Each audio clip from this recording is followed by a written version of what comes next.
Nice. This is like 7 o'clock, Carpentersville, Illinois, the blizzard of 2011. It's February 1st, 7 p.m.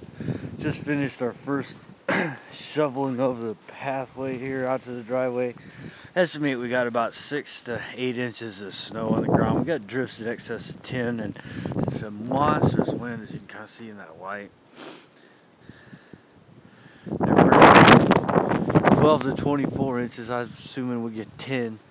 But like I say, we're about 4 hours in. They say the heavy stuff's not going to come down for a couple hours yet. So this might actually be a fun little storm, but we'll keep you posted. But